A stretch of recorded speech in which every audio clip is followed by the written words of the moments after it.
I was an ADHD child, full of energy, very expressive, very loud. And at about the age of 7, that's when I received my official diagnosis.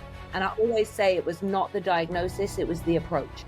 Suddenly this girl that was like, way, let's do this, let's do that, and just impulsively expressive of how she felt in the moment, was literally overnight suddenly being told, sit down, be quiet, go and take your tablet, stop attention seeking, stop showing off. I can really see that it came from a space of support. That would be my number one word. Nice. Yeah. She wanted to support me, and she loved me, and she wanted the best for me. And when she heard of this, because it might have been the same for my mum, right? At that time, ADHD was in the media as something awful, right? Problem child, disruptive, breaking the law. There was so much hype around why it's such a negative condition or diagnosis to have, that probably influenced my mum and her story. So I know it came from support. She wanted the best for me, but I think the approach came from a pattern of negative influence and story. And I feel there was also, and this is something we've spoken about, there was also a real fear of judgment.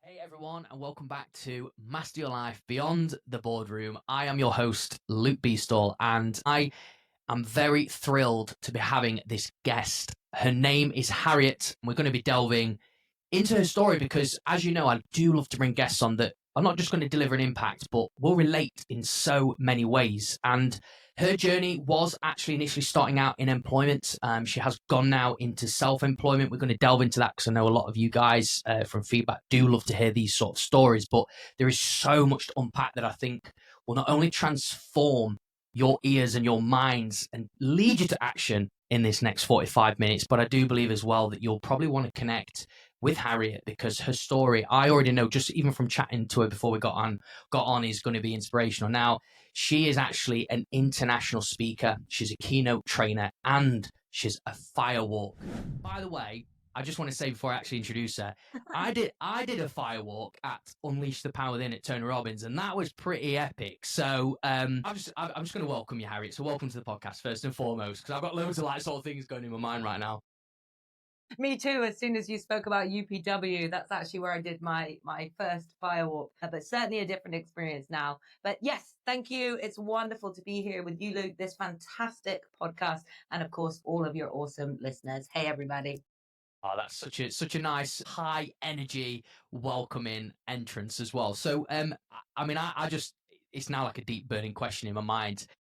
Yes, fire. Well, obviously it says, just so you guys won't obviously know this, but just from my side, Harriet came in her name, Harriet Bratt, warrior, with the fire emoji. So let's touch there first. What was the itch? What was the sort of like in deep burning desire inside of you that you was thinking, I want to deliver firewalk workshops? Or what brought you to that? If I'm totally honest, it wasn't on my radar. I had never heard of firewalking. I did not know it was a thing. And just for everybody that's listening, firewalking has been around for thousands of years. Many different cultures and tribes have had this as an experience, as a ritual, as a collective moment to honor boys growing up in certain tribes, becoming men, for women to connect with their inner potential and maybe praise in a fertility area. And again, I'm not going to go into the details of that, but it was around for thousands of years for many different reasons. But it was actually Tolly Khan that kind of brought it into the Western world as a breakthrough experience.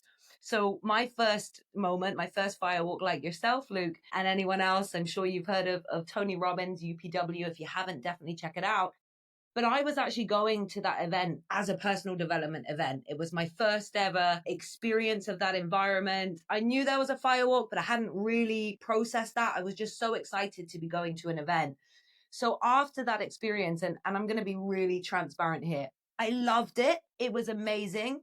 It gave me huge empowerment in the moment. But actually at Tony Robbins with thousands of people, For me, the toughest bit was actually walking across the cold car park with Yeah. gravel on the floor, right? Yeah, I can remember that. Yeah, it was hard on the feet. Yeah. Exactly. And don't get me wrong, again, like this is part of the UPW experience. It's difficult to do for that amount of people, and it is still a worthwhile experience. But it was so quick. You've done it, Luke. You know, you stand at the front, they prep you, they prime you. Yes, yes, yes. Cold mask, and then you walk, and then it's done. It's over. So that did light a fire in me, pun on purpose. That did light a fire in me. But actually, it was a couple of weeks later when I attended an event called Master the Stage, which was a 5-day event about public speaking. And on day 3, we had another experience of a fire walk. Now, that was just an entirely different experience, right? There was 30 people. You could walk as many times as you wanted to. And at the end of the evening, we weren't just walking, we were actually standing in the middle of the fire. And I had such profound breakthroughs. I always say it's one thing, and don't get me wrong, coaches and mentors are so powerful, so beneficial, Yeah. so important. But at the same time, there was something magical to this. Wasn't someone externally telling you. This wasn't an external inspiration of possibility. This was an internal connection with my potential.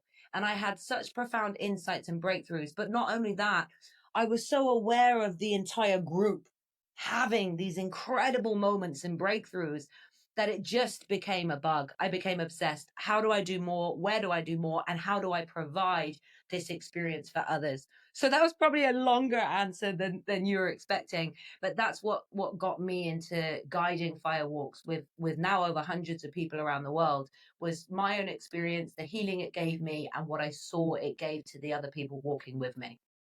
Do you know what?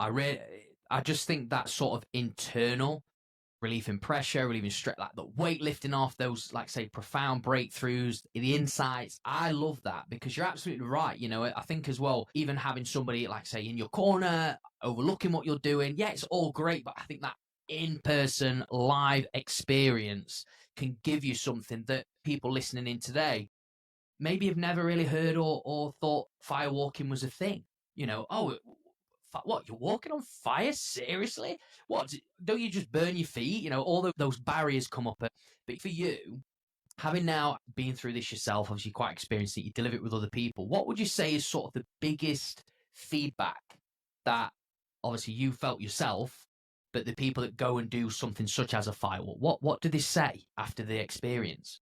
I'd love to just preempt this by saying you're so spot on as well. And I'm sure there are people listening instantly asking this question themselves, and feel free to connect if you do want to ask.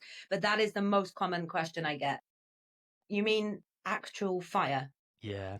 We're walking on coals. And even a really good friend of mine, I've been doing this for a few years now, but it was the first time she attended, and she came out, right? We're standing in front of the fire, you know, wood, birch wood, proper wooden chunks, fire burning.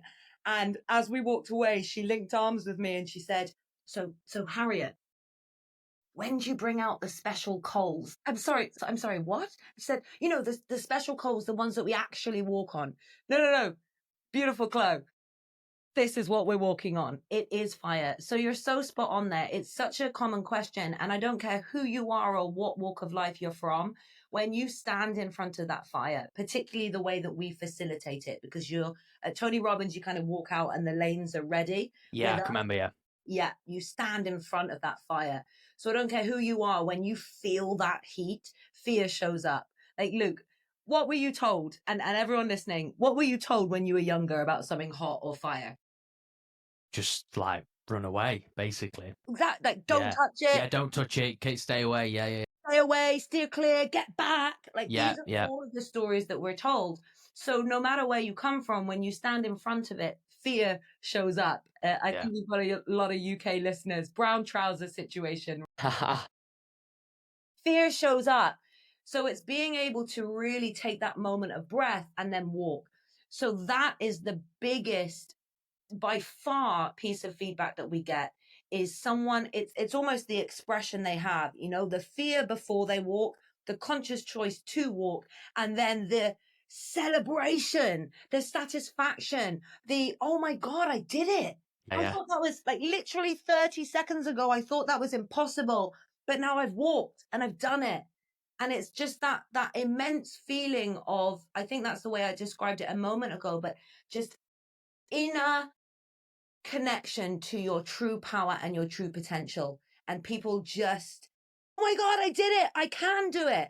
And then you take that same action. You know, Luke, you're a phenomenal entrepreneur as well, and you speak to so many of your guests on this powerful podcast. Everybody feels fear, whether it's sending an email, whether it's Yeah. a tough conversation, whether it's showing up, turning the camera on and recording a podcast, whether it's asking someone out on a date, whether it's leaving your job to start a new career, whatever that moment is, fear shows up. So when we walk the fire, it's that same connection, right? Let's feel the fear and show up anyway. Feel the fear, walk the fire. Feel the fear, send the email. Feel the fear, have the conversation. Feel the fear and step up in whatever is important to you. This is good. I mean, obviously, Harriet, your energy around this is brilliant, by the way. And we're gonna sort of like, yeah, no, I absolutely love it though. And I think what would be really good for the guys listening today as well is to hear, you know, and we will go to that place as well, like what got you to this stage of having this sort of fire energy, you know, because do you know what, we have to be honest here, you know, we don't always sort of have this great energy. You know, there's times of our lives where we're a bit stuck in a rut, and I know even people who listen to this podcast religiously, they get a buzz after these episodes. I could take on the world. I couldn't even walk through fire. But it's sort of that lasting impact, and also understanding what actions are taken off the back of it to sort of really move forwards in life. For you, I can imagine that scene of the fire just, you know, seeing them flames. You're gonna go, I'm just gonna burn alive. What's going on here? You know, you haven't even got the coals. So just as a little piece on this, when people have done it, obviously they're all celebrating. They're also celebrating themselves, right? That they've, oh my gosh, I can't believe I've actually just done this. What's been the impact after that? Like, what decisions have they made? Because when you've walked through fire or walked on fire, you feel like you're unstoppable, right? If I can do that, then surely I can maybe do this, do that. What's some of the decisions people have made off the back of doing an experience like that? So many, and I really want to ground this, and I can't speak for every firewalk that anyone would do, but particularly for the experience we offer. I think something that you shared there, and I know it wasn't the question, but I think it's really important to touch on, is exactly what you said. I am the queen of attending an event, getting the most ridiculously pumped up, motivated high, and then coming back, and a few days later, a week, 2 weeks, whatever it is later, I'm back on the sofa eating Doritos, beating up on myself, and I'm in the same habits. So for us, really, in fact, the key element is, how do we sustain that? And for me, that looks like a peaceful power.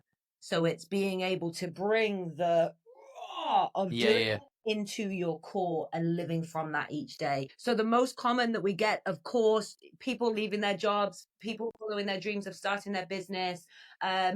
We've had a couple of men that have taken the step to propose. We've had somebody in India. This is actually one of my favorite stories. We were running a public speaking event in India, and a lady that had cerebral palsy from about the age of 10 years old, she was supported by her brother. So imagine both her, but also for her brother, he was older. So from the age of 13, 14, he did everything to support her, helping her get dressed, helping her with her school bag, helping her carry her packed lunch, helping her go to different classes. His entire life was in service to her. And she came to this 5-day event. And on the first day, she came in and she took my arm and she said, Harriet, I'm really excited this, but I'm not going to be walking the fire. I can't. I've got crutches. I have help walking. I can't do it. And in that calm, knowing way, I said, okay, no problem. It's completely up to you. By the end of day 2, we'd done a few more experiences. We'd done a few different breakthroughs, because obviously there's sequencing, there's a process so that people feel ready to walk the fire. By day 2, she was asking me, Harriet, do you think I can walk? Do you think I can do this? And again, it's not for me to tell anyone or put pressure on anyone. So I said, I know that you can do this, but it is completely up to you if you choose to in the moment. And either way, this is still going to be a powerful experience for you. By day 3, she was one of the first people to go across that fire. She walked with support to start with. She had 2 people either side walking down the lane. So she had an arm on each as if it was a crutch. And she went across that fire. By the end of the night, she did it with 1 person. The next morning, she walked in the room for the first time. I'm getting like goosebumps. So She good. walked into that room for the first time without her brother. No She had way. got herself ready, she'd supported herself and walked to that room by herself. And about 15 minutes later, her brother showed up. And as you can imagine, it was the first time that he'd been able to have a morning to do exactly what he wanted to do in his way and show up later. And 6 months later, they shared that he'd gone off and he'd found himself a job that he really wanted to pursue, and that she was still living life with support, with aid, but much more independently. So there's a huge range of stories in there, but I think that's one of my favorites. And I love that. What's the lesson here for the audience, just from sharing that story, that you could share? Don't let the story in your mind convince you it's your truth. The fear of firewalking, the story, her story was, I cannot be independent. I cannot be by myself. Right. Yet the firewalk showed her she could. So my message really is, what is the story that you're telling yourself, and is it really true? So good. That is so good. And do you know what? That is literally what was sort of I was feeling from you sharing. But what I really loved about what you was sort of to her was, it's up to you. It is your choice. There wasn't any sort of, you've got to do it though. If you want to maximize this experience, you've got to do the firewalk. It took her a bit of courage. It wasn't, but because she was exposed to that environment, she kind of saw what was going on. She then buckled up the courage. Like, actually, you know what? Why am I letting my mind get in the way? I can do this. And I think this is an absolute common thing, that people, the reason why they hold themselves back from the life that they truly want to live, because of fear, because of their own voice inside of their head. I mean, just kind of going on to your story, when was the moment, if you can recall it, Harriet, in your life when there was a voice getting in the way? I mean, many. Yeah, well, there's going to be loads. Yeah. Chuckling when you asked it. I guess really it feels prominent to share the context of bringing that in. Like when I was younger, and I think a lot of people have these stories, a lot of our thoughts, our patterns, our behaviors, whether consciously or unconsciously, come as a result of what we've experienced when we were younger. And yes, we absolutely, of course, have the ability to shift and change that. And we don't always need to go deep into that to be able to change it. But for me, I see such a pattern. I was an ADHD child, full of energy, very expressive, very loud. And at about the age of 7, that's when I received my official diagnosis. And I always say it was not the diagnosis, it was the approach. Suddenly, this girl that was like, way, let's do this, let's do that, and just impulsively expressive of how she felt in the moment, was literally overnight suddenly being told, sit down, be quiet, go and take your tablet, stop attention seeking, stop showing off.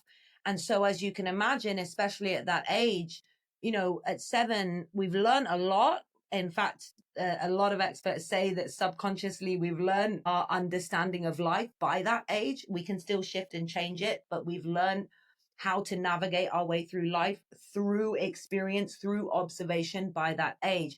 So suddenly to have that all flipped and changed, I really started to withdraw, and I really started to question, well, I'm showing up like naturally. I'm not even thinking about it. I'm just being Harriet, but I'm being continuously told off for it.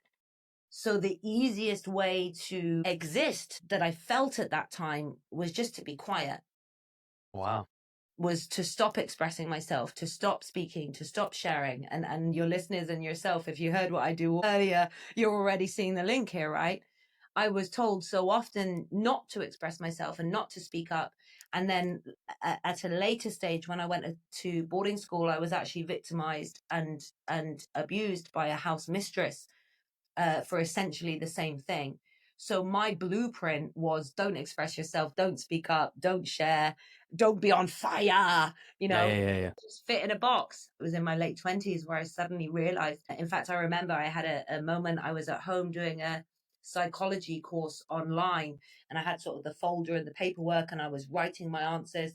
And I suddenly, for UK listeners, it was a little bit like Uncle Bryn in Gavin Stacey when he shuts the menu and says, I'm going with the gnocchi. It was that moment for me. I just shut the book and I turned to my husband and I said, there has to be more. There has to be more of a life than this. I know I'm meant for more. I know I'm amazing. I know I've got so much to give. And call that an explosion of ego. At the moment, it didn't matter. It was the spark that allowed me to see potential, to see possibility, and to create a stir in me that wouldn't accept subduing myself anymore. So I think that really was the kickstart to this adventure. So, oh wow, I mean, so a long time then. So from 7 to 28, would you say it was sort of like not being expressive, sort of bottling up, sort of being this fitting in a box, societal sort of dim yourself down a bit, Harriet. So Absolutely. just out of curiosity, because I know for a fact people listening today, they know people that have probably got ADHD, or I know a lot more people now, especially use it as a superpower and all that kind of stuff. I'd love to. I know it is a superpower. What was the approach then with your diagnosis that sort of held you back, or maybe put you in this shell and sort of made you feel that way? Well, again, and I think a lot of people listening, especially in terms of ADHD, will be able to relate to this in one aspect or another. And maybe it's not your parents, but maybe it's a loved one, maybe it was the media, and maybe it was teachers.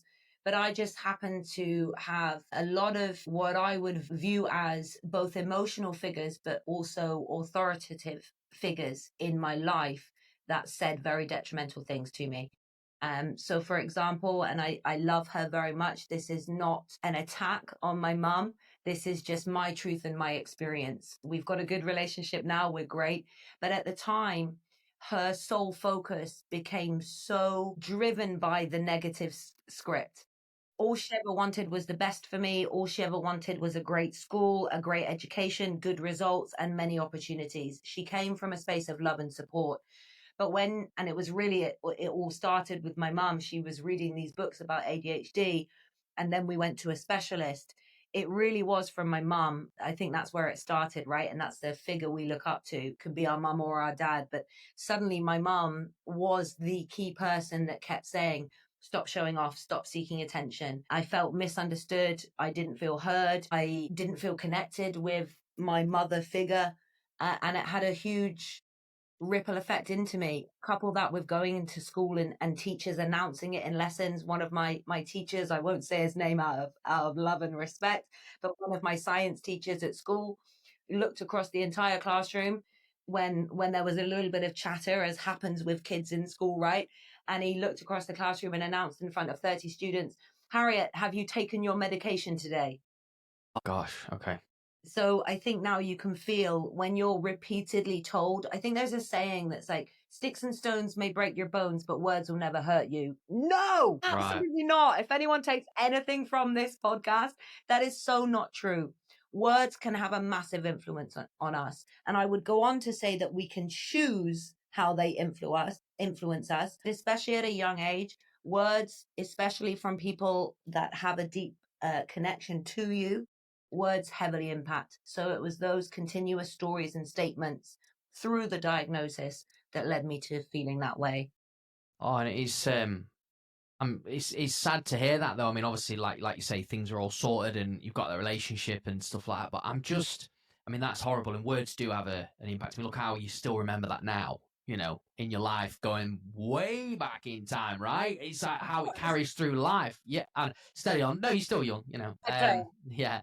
But why do you, just out of curiosity, why do you feel that your mum was sort of, with obviously, the medication and the ADHD diagnosis, why do you feel she was sort of pushing you to hold back and not talk as much or express yourself? If you, upon reflection, why do you think that was? Great question. And I've looked and reflected on that to a certain level, but your question's almost provoked even more thought. And I think, first of all, I'll start with a slightly bigger bubble, like even outside of my mom, particularly in England, particularly in the United Kingdom, like we joke, but we have a very stiff upper lip attitude. We have a very fit in the box mentality. We should be doing things a certain way. Yeah. There's a lot of fear of judgment, what other people will think of us if we express ourselves in a natural way. So I think even outside of my mum, there was already this storybook, this narrative on how, as humans, we should be and how we should behave. So from there, I think within my mum's family, because again, I want to remind everybody, like our parents, my mom, your dad, whoever it might be in your life, they're doing the best they can from the best they had.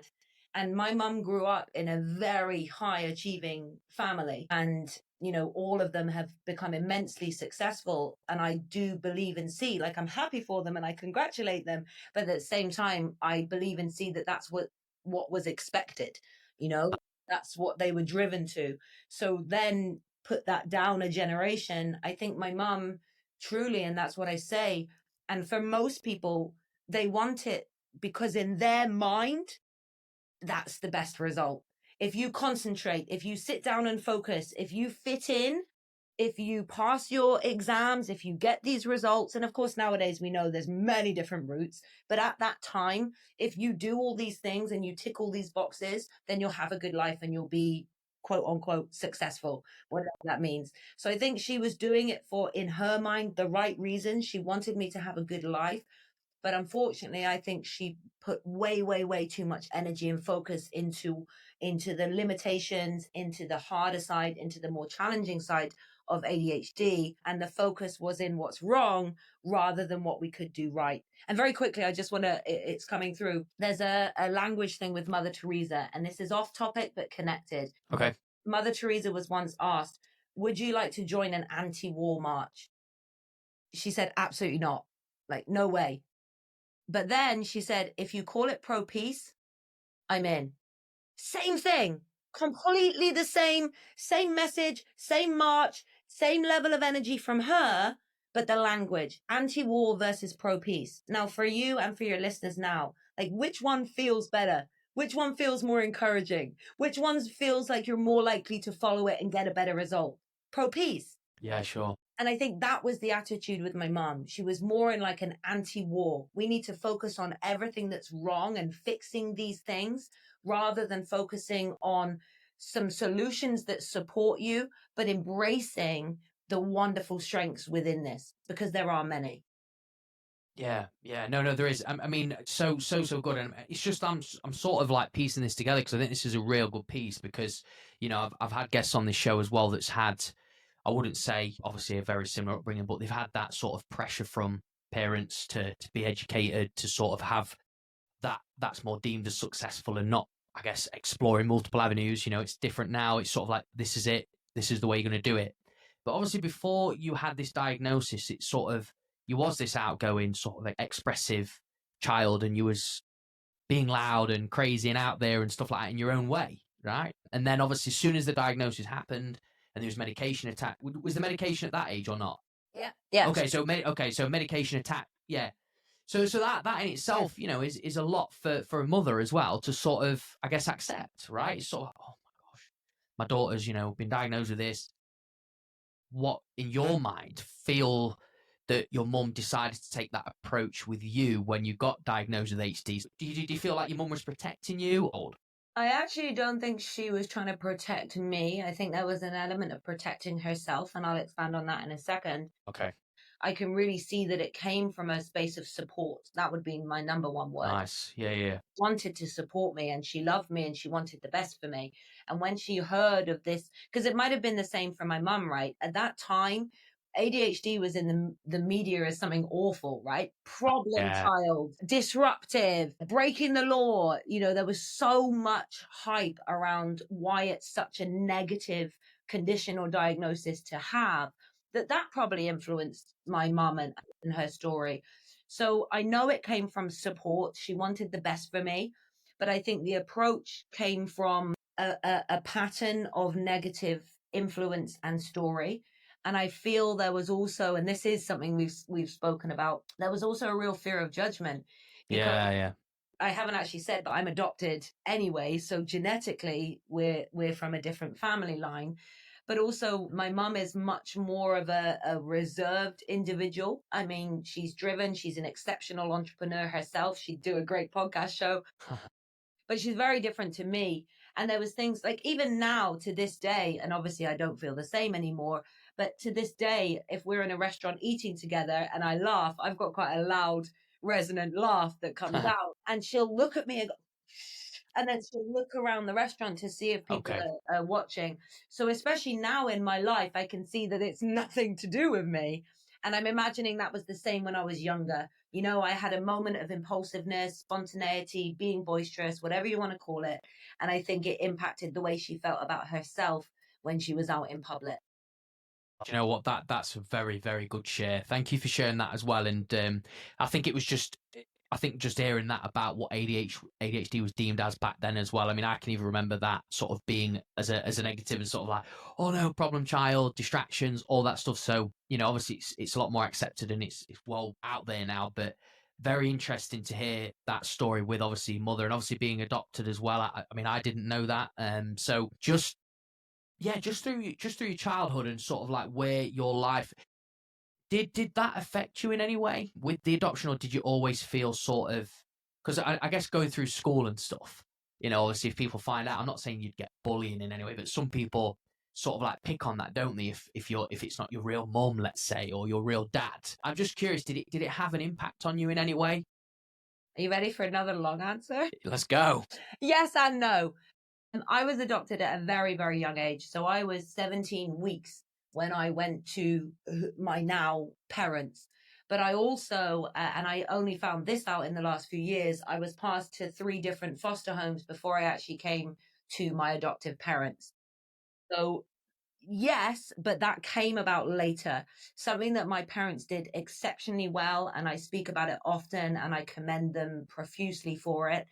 They told me before I could even understand what it meant that I was adopted, to probably a challenge for them. You know, I remember at the age of 5 years old, I was walking up the stairs in a holiday home we were staying at, and my mum turned around and was telling me to do something, and I yelled back at her, "You're not my mum. You can't tell me what to do." And Yeah, of course, yeah, I didn't realize the impact of that statement when I did it. But I'm just trying to show for your listeners, like that's how young I was when I was told, before I probably could even speak.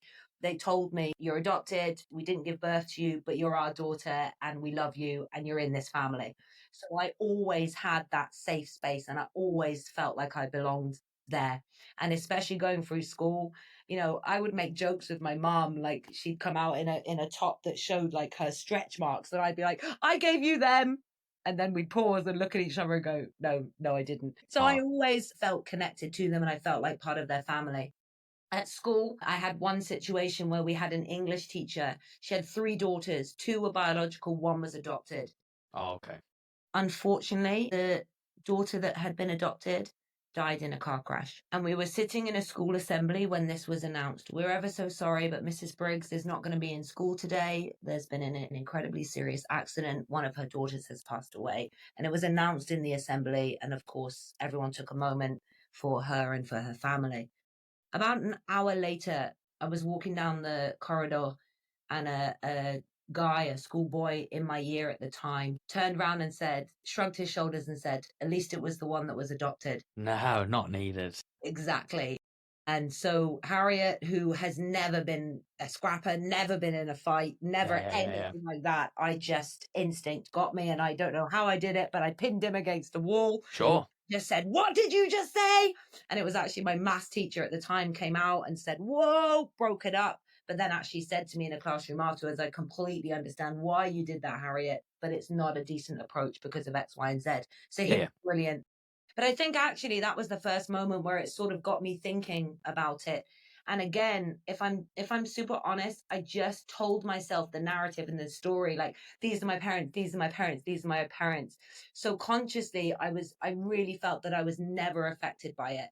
However, when I started on this journey of personal development, growth, expansion, understanding what's happened in the past to be able to understand your behaviors moving forwards, that's when I realized rejection, fear of judgment. These had always been a part of my life and showed up in my behavior, but I didn't realize the connection to being adopted. And it was going through hypnotherapy when I went deep into my subconscious mind. And then the first memories, the first words connected with what was stored deep inside were abandonment, rejection, not belonging. So it had affected me, but I don't think I quite realized how. And I also am very aware that I was not as affected as so many people that adopted, especially at a later age, can be. So again, that was quite a long answer. There was some impact, but it came in varying stages throughout my life and journey. No, I mean, I really appreciate you sharing that because there was a lot of depth to it as well. And I just think it's nice to sort of hear it in such a, I will say this, like a fresh sort of way. You're being so honest, so raw about it. You know, there's two sides. I guess there's more to it, but for that to happen, I mean, even to put that scenario in the assembly and that kid said, of course, it's going to trigger something. You know, it's going to bring something out. But I think what you've also taken upon yourself is, like, say, that personal development journey. It's part of you now, but you never saw that in a way holding you back. Like, you've sort of used it, you know, you feel loved, you feel supported, and that's great as well. Because obviously there's people that have been adopted, but maybe still feel, I guess, a bit neglected, not sort of feeling a sense of belonging. So for you then now, I mean, I think this is like, I saw a nice transition to go into. What was sort of like your pathway then after school? So you'd done boarding school. Did you go to uni? What was sort of your path after that? Yeah, I went off to university. I did business studies there. I was at Cardiff, for those of you that know the UK well. Um, the best thing that I got from leaving university was my group of friendships that we still enjoy and meet up regularly for. But that's another podcast for another time. After university, I did kind of the stereotypical gap year. I then went, I actually followed my partner at the time who was studying law and had just got a great opportunity to go and do, I forget what they call it now. It's like a year after university before they officially become a lawyer where they start practicing. So anyway, I followed him to do that and literally just did like bar work. I was a horse riding instructor. And then I came back to the family business. So I worked as a carer and then sort of worked my way up. I became a senior carer, then a deputy manager, and then the manager of a 44-bed residential home that also specified and had a lot to do with dementia. Right, right. Wow. So quite a journey, quite different. A lot of different areas there. Obviously, you kind of then ended up being employed. Obviously, I know it was like family business and stuff. So you did your uni. How long was you in care for with dementia? How long was you in that role? Whoa, I've never been asked that. So let me just think. It would have been about 2000 and yeah, about 9 years, 9 years. So you worked yourself up. including the journey from being a carer and then going through Yeah, yeah, yeah. but yeah. Oh, 9 years. The word dementia sort of sits with me because my nan's got dementia. So I sort of like really yeah, yeah, yeah. She's doing as well. She's getting looked after, which is Good. nice. You know, she's in a great place. Is she happy with it or is Oh, she oh no, she's really happy. Yeah, she's sort of, yeah, where she was before, she just sort of lost lots of weight, didn't want to eat, you know. But now it's, I mean, I do laugh, bless her, when I see her in the care room. That it's she just loves the name Gladys. Everybody's Gladys. It's just hilarious, and she literally just takes the mick out of everybody. You know, it's really funny, and obviously it's just nobody sort of registers it. It's sort of it's all just you can say what you want, you know, and for her it keeps her happy knowing that she's talking and you know, even to this day she doesn't recognize me straight away, but once I've sat with her for a while, she knows who I am, which is still nice. You know, it's that's quite lovely. heartwarming knowing that she's still in. You know, she's 86, bless her. So, And also but it's so lovely you do go and give her that time.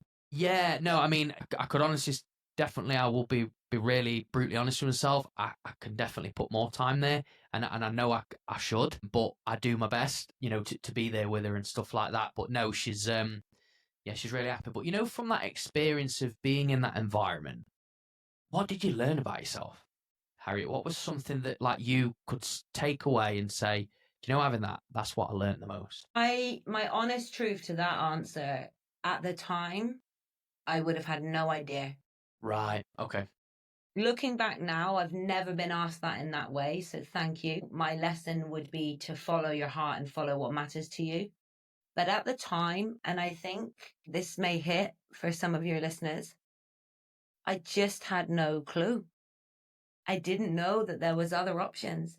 I didn't know that there was another way. And when I first started to find out that there was, I didn't have the confidence, the know-how, the trust to make that decision and go for it. Obviously, eventually I did. But at first, I think that's my truth. I was so in the momentum of running, I was going to say rat wheel then, but I think it's rat race hamster wheel, right? Yeah. Good new version. Yeah. I was so just caught up in running on that wheel and trying to do all the things that we do, friends, family, keeping your house, doing your bills, having hobbies, whatever it might be. I was just so trying to just do the treadmill of life that I don't think there really was a lesson, because I never took any time just to pause and actually reflect, to pause and ask, to pause and connect how I felt with what was happening. So during that time, I honestly think that I was just head down, go, go, go, go, go in a very unhealthy way. But looking back, it was having the strength and the courage, even if you don't know how or what that's going to look like, to take the step and follow your heart. Yeah, that's a really good one upon reflection, by the way. I mean, I can relate to that definitely. And I know a lot of guys listening today, I think when you're in that sort of speedy world and sort of trying to catch your breath, sort of even, I can even relax, is really tough. And to even know what you've learned, I guess, yes. But upon reflection, looking back, you can see that there was insights, there was some, actually, do you know what? That's made me realize that now. And I've done the same when I look at experiences that I've done. I sort of go, I didn't probably realize it at the time, but now that would probably be the biggest lesson. So for you then, if we go back to that moment in your career of care and, looking after people with dementia, because obviously it must be high stress, you've got to be on the ball. It must be quite energy draining in a way to be dealing with this sort of thing. When was that sort of moment, if you can recall it, when you decided that there is more to life, that I've got this in me to make a change? I can absolutely recall it, and I encourage anyone that has it to follow it. I like that. I think I mentioned I was doing the psychology course, and of course had that moment of going, there must be something more. And I think really that was the trigger. But I always say and believe that once you hit a certain level of awareness, consciousness, call it what you like, you can't go back. Once you stretch an elastic band so far, it will only go back to a certain level. It doesn't go back to as small as it was. So when we have that knowing, it's very hard to hide it. So that was the initial sort of twitch within. And then it just became more and more apparent as the days went on. I'm not happy. I'm crying at least once a week, sometimes every night of the week. I'm Oh, hardly seeing my fiance and my friends at the time. And I think also some of this, and I'll add that in there, some of this was also, I was leading an environment of 70 staff, 44 residents, dealing with doctors, nurses, practitioners, catering, whatever it might be. And also, that was my first time. So, like, I can see now how I would do that role very differently so that I yes. wouldn't be feeling that exact same way. But at the time, couple all of that with also not really feeling passionate about it. There came a time where I was just looking for some paper.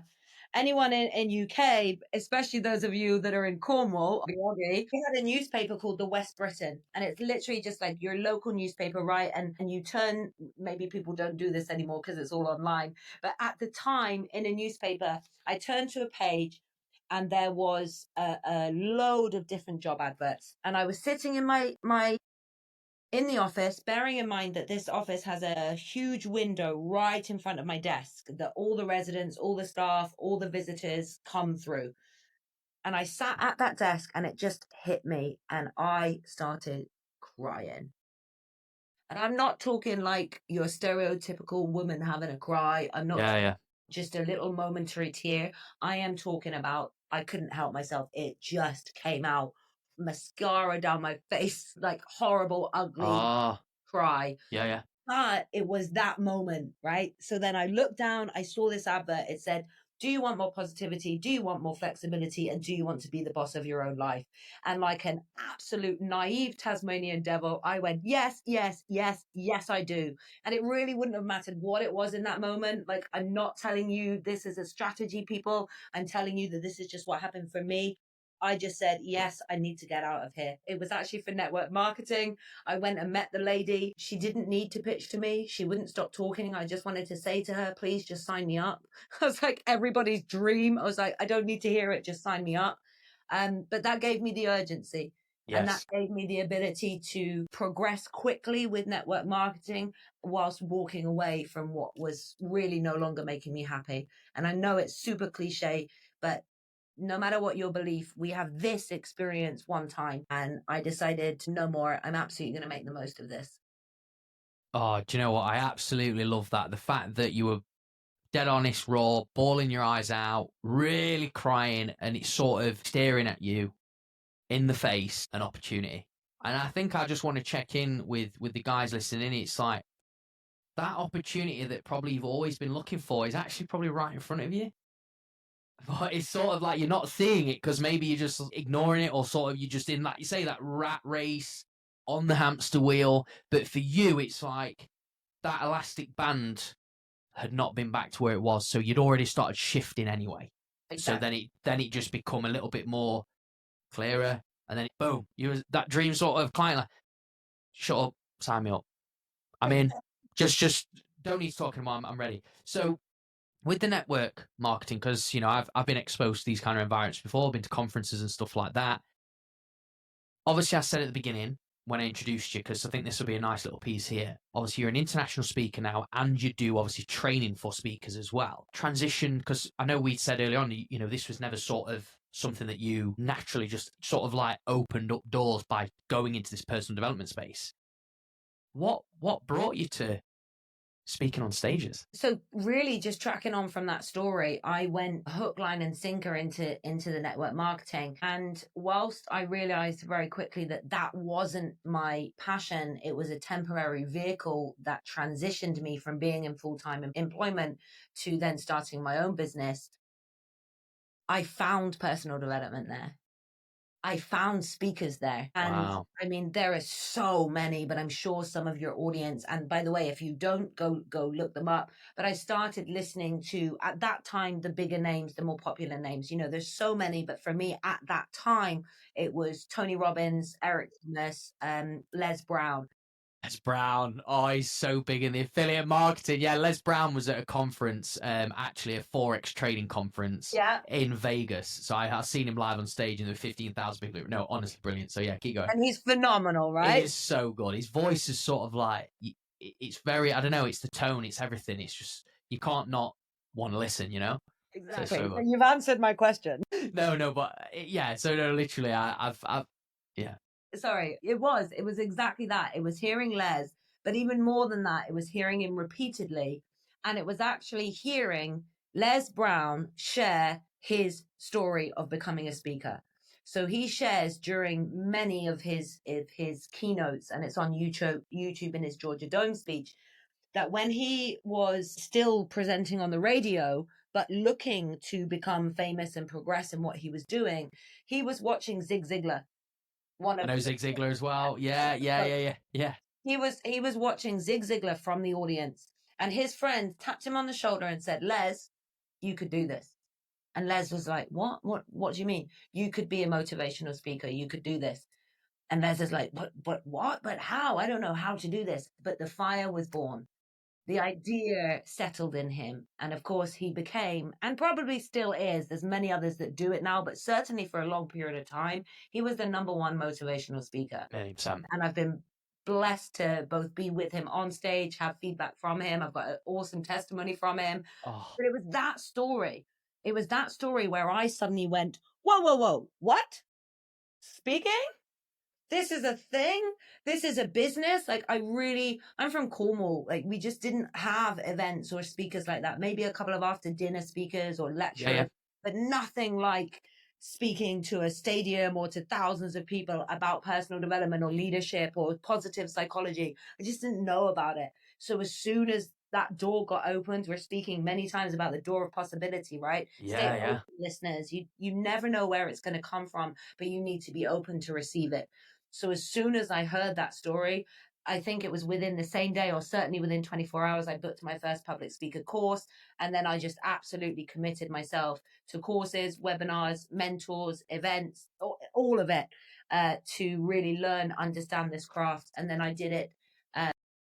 I would say I immersed myself in it within my first year. I probably did more talks than many speakers do in 10 years because I just went all out. I moved away from my husband. Again, this isn't a strategy, but it's just what I did. I moved away from my husband and I was speaking probably at least once a week, if not 2 or 3 times a week, both around the UK and of course, quite quickly in international audiences as well. So I immersed myself in something that just was a tickle of passion at the beginning. And I feel immensely grateful to now say that that's exactly what we do. I speak, but I also train other speakers around the world.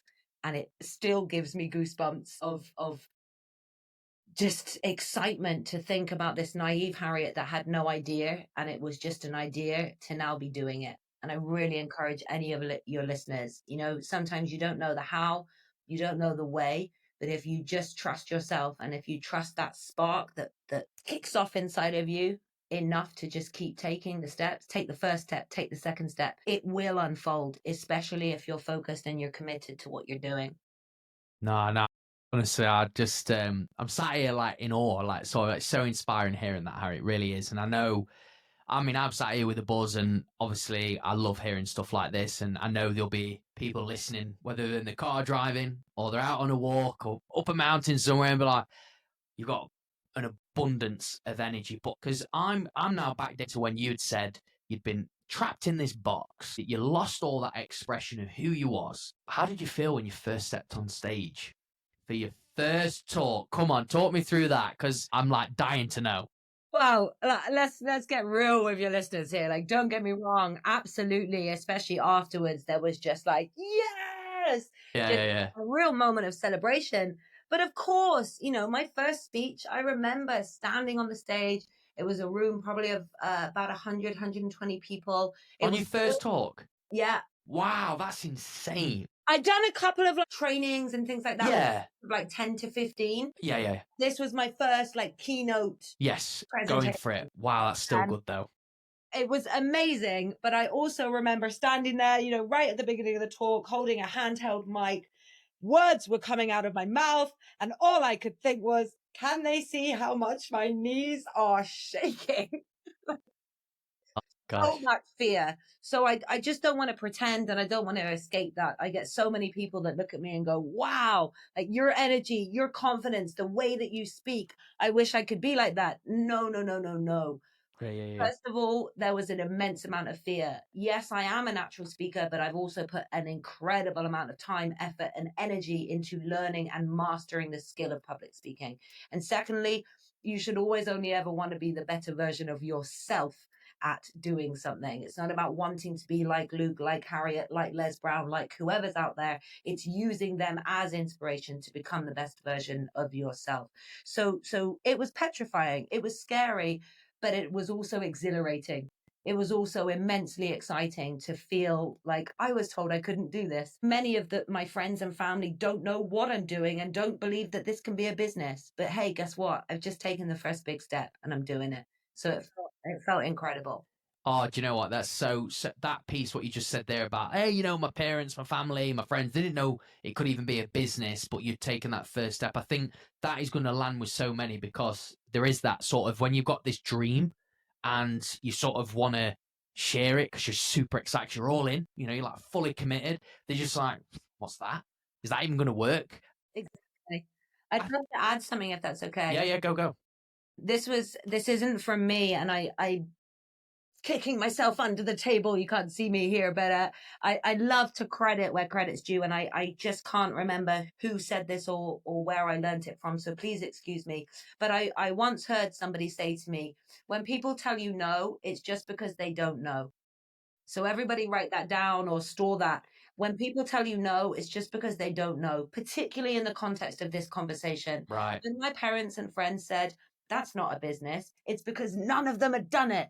And none Yes. of them knew anyone that had done it. So for them, it was weird, it was strange, it was different, it wasn't possible. But if I went and spoke to Les Brown, which by the way I did, but I also went and spoke to many other people in the industry who were doing it, completely different response. Well, of course it's possible. I'm doing it. Let me give you some tips, steps, the know-how, etc., etc. So for anyone that perhaps is listening and you feel stuck right now because you do have a dream, you do have a desire, you do have something that you want to take action on, but the people around you aren't supporting, well, their opinion, and Luke asked me what my favorite quote on this is it.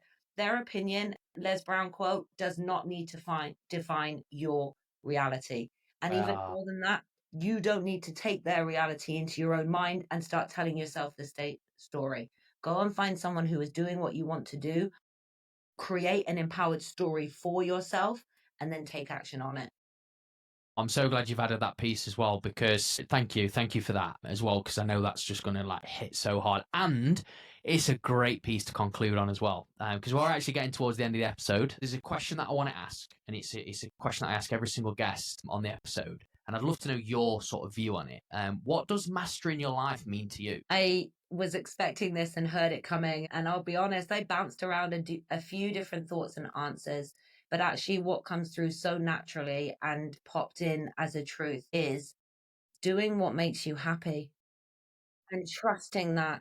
And it's going to look different for everybody.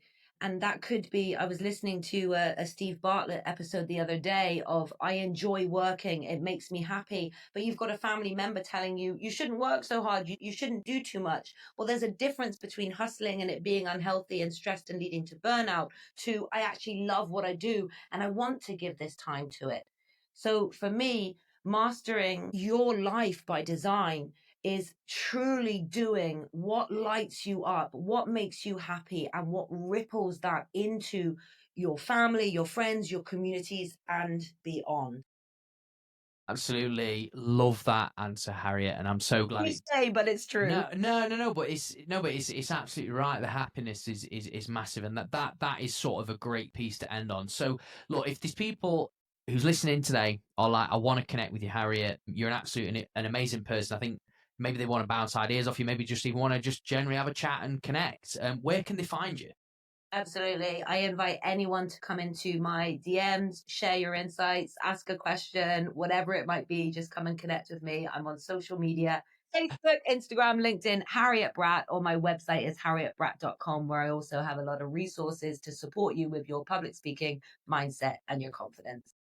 Brilliant stuff. Well, thank you for sharing that, and so many ways people can reach you. Final thing from me, thank you so much for this powerful hour, and it's been great. I've really enjoyed it. A power hour with Luke. I've absolutely loved it. Thank you so much to all of you listeners. Please, if there is one thing that's tickled you, take action on that from this podcast. But otherwise, Luke, thank you so much. The platform that you are providing for so many is educational, inspirational, and truly can transform lives. So thank you so much for your time, your platform, and everything that you do. Oh, sweet. Thank you, Harriet. Much love. Appreciate it. And yeah, let's keep impacting lives. Yeah. Yeah. Let's go.